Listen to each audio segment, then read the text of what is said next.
Y después de esta breve pausa continuamos con nuestro espacio literario, y qué mejor que estrenar este espacio literario con un miembro del Club Petronio. Muy buenas noches, José Manuel Valdueza, un placer tenerte aquí. Y a Pedro Villanueva. Bueno, tú ya eres un asiduo y nos encanta que nos traigas siempre cosas y temas muy diferentes. Y en este caso habéis elegido una mujer, ¿no? Una mujer, Sofía Casanova, gallega, casi cercana aquí a nuestra tierrita, del Bierzo. Lindando. Y curiosamente esta mujer, la cantidad de cosas que ha vivido, casi 98, 100 años, ¿no? Claro, si tuviéramos que hablar de Sofía Casanova necesitaríamos programas y programas y programas. Entonces vamos a intentar acercar un poco el personaje y luego si eso pues repetimos otro día. Una mujer culta donde las haya. Exactamente, primera mujer española nominada al Premio de Literatura, reportera de guerra, vivió la Revolución Rusa, además allí, en el sitio, vivió la Primera Guerra Mundial, la Guerra Civil Española y la Segunda Guerra Mundial, como enfermera de campaña, y todos los artículos que recibía la ABC pues los recibía directamente de ella. Entonces, bueno, es un personaje... Tiene una vida muy, muy interesante. Muy interesante. Y literatura, claro, la escritura de Sofía, leer a Sofía es... una delicia. Claro, de hecho aquí con Juan coincidimos en la amistad precisamente por el personaje de Sofía Casanova. ¿Qué fue lo que realmente te atrajo de Sofía Casanova? Bueno, produce emoción cuando lees a Sofía Casanova. Desde el primer instante yo descubrí a esta mujer con este librito, cuando murieron mis padres, antes de... ¿Ya lo tenían ellos?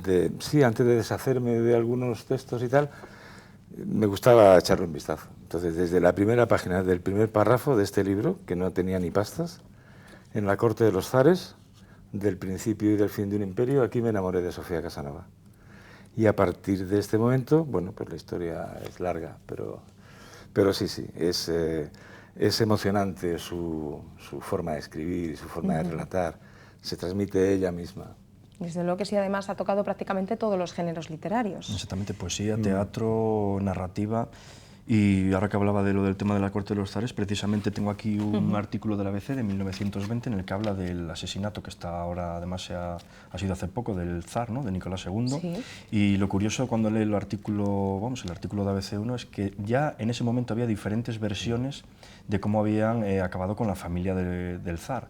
Y ya Sofía ya lo expresaba también. Las primeras noticias que tenemos de Lazarín en la guerra fue a través de Sofía Casanova. Sí. Y de hecho hace una comparación, lo comentábamos antes de venir aquí a hablar contigo, que había una diferencia muy grande entre lo que era la caballerosidad en la Primera Guerra Mundial y la Segunda. Es decir, en la Primera Guerra Mundial los alemanes y los rusos se encontraban y había respeto en el hospital, entre heridos. O sea, una de las narraciones dice que uno que se encuentra y dice, tú me has partido la cabeza ayer, yo te he roto la pierna, pero dame la mano y, o sea...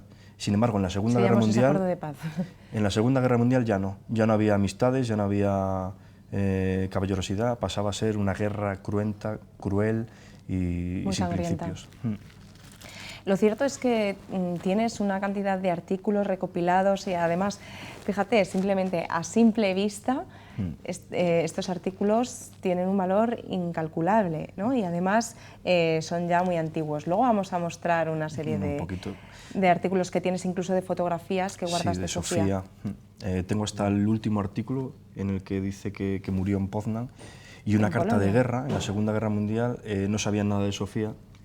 Y de repente el hermano dice, la hemos localizado, está viva. O sea, la palabra es está viva. Está viva. Y que sí era muy dura, que hasta los 98... Fíjate, y es que por esa época, es increíble cómo una mujer con tantas vivencias, tantas catástrofes que ha vivido, ha podido sobrevivir y contar, ¿no?, de primera mano todos aquellos acontecimientos. Claro. Decían que también era espía. ¿Eso es cierto o es una leyenda? Yo creo que eso es una leyenda como tantas alrededor de ella.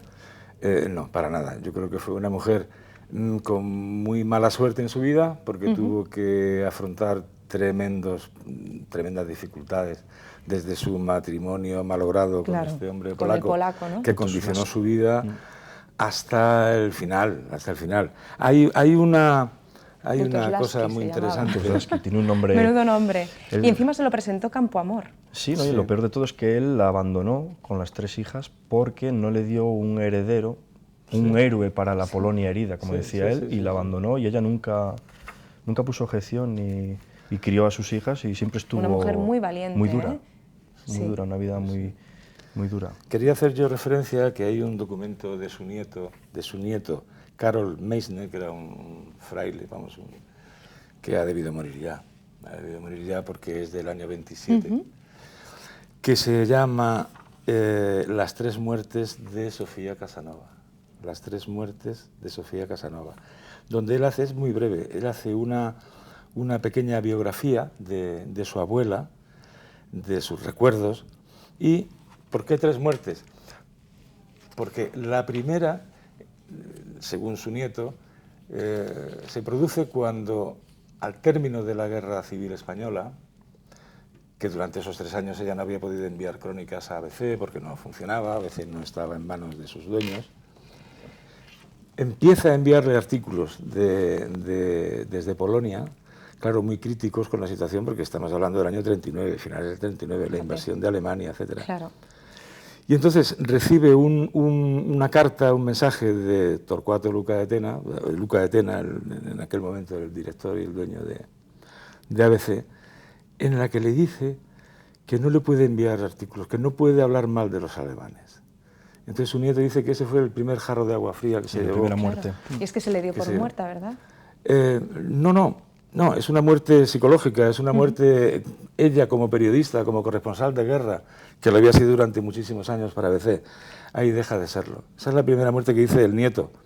La segunda es, dentro de la tragedia que le tocó vivir, pues unos poquitos años después, cuando termina la guerra y Polonia pasa a ser pues rusa, comunista, etc. Claro.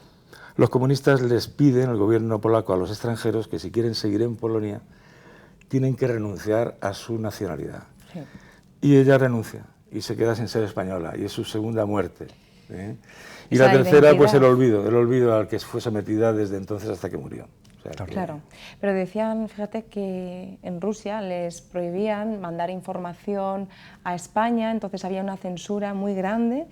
Y claro, pues ahí ya fue prácticamente, como tú dices, muerta en vida, Muerta ¿no? en Porque vida. si encima estás renegando de tu propia identidad española para mantenerte con vida allí, y ese renuncio le toca a los 80 años. eso es muy duro. O sea que a los 80 años aún sobrevive 20, pero... De hecho, se llega a pedir a través de ABC ayuda para para Sofía porque Sofía. vive en la indigencia. De hecho, la situación de ella llegó a ser extrema. Hay una anécdota, por eso viene lo del espionaje que comentabas antes.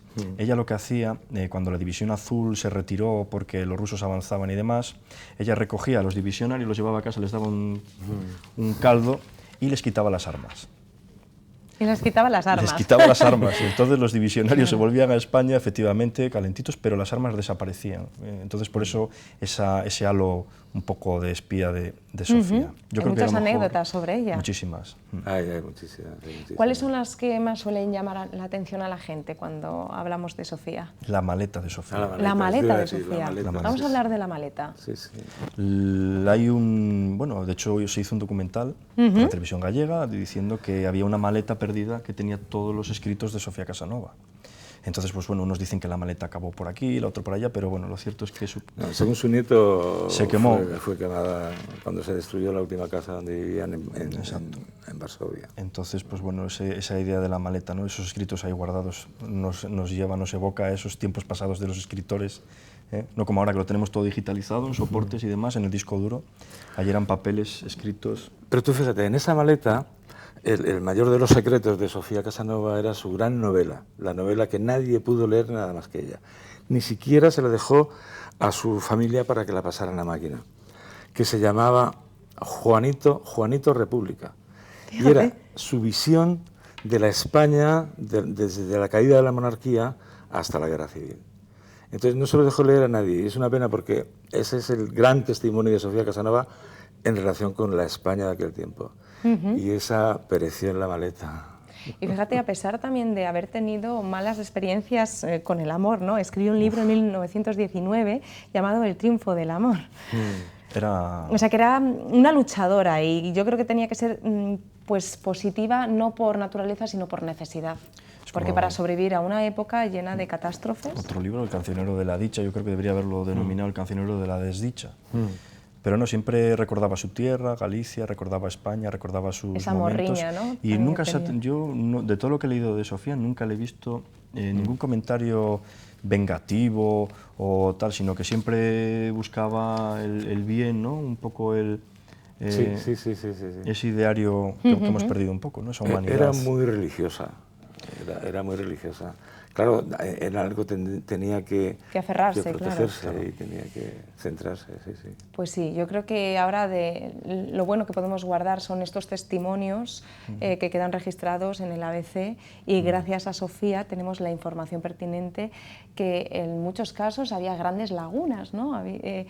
En muchos casos la historia que estaba aconteciendo, sobre todo en la Segunda Guerra Mundial, pues eran grandes interrogaciones, ¿no? Claro, es que entonces, gracias a ella tenemos esta documentación. Ese libro que está ahí, que es de la guerra, son todos los artículos, y cuando uno se pone a leer este libro es duro, cruel, y no está apto para todos los públicos, ¿no? Estamos acostumbrados un poco a la novela rápida, a la novela negra, pero cuando uno lee esos reportajes de guerra son tremendos. Y también hizo la primera traducción de Quo Vadis. Fíjate, eso sí que no lo sabía yo. Eso, pues hizo la primera traducción. De hecho, el autor de Quo Vadis fue el que le quitó el Nobel de literatura, y no fue vengativa, e hizo la traducción al español. Y en el libro no se le menciona que haya sido ella la traductora, pero bueno, por documentación y demás se sabe que Quo Vadis, además, ¿dónde vas, hombre?, ¿no? Pues ahí estaba Sofía, para hacer la traducción del polaco al español, al castellano. La verdad que ha sido una mujer muy interesante y de la que podríamos hacer infinitos programas, porque feminista, y cada época de su vida pues nos da para, yo creo que unos cuantos espacios literarios. Pero desgraciadamente tenemos que dar paso a más entrevistas, se nos pasa el tiempo volando. Con a ver si llegamos a los 98 o más, que está ahí la cifra un poco indefinida, como Sofía. Yo creo que ha sido a base de curtirse de experiencias y sobre todo de plantarle cara a la vida con esa valentía. Así pues que para la próxima, si hay gente también que sigue interesado, pues siempre nos escriben a nuestras redes sociales. Podemos tratar algún tema particular. Eso es, algún tema en particular sobre Sofía Casanova. Chicos, muchísimas gracias por acompañarme esta noche. Gracias a ti. Y la próxima semana seguimos con nuestro espacio literario. ¿Y ahora qué os parece si os damos todas las claves para asistir a un eclipse total de luna?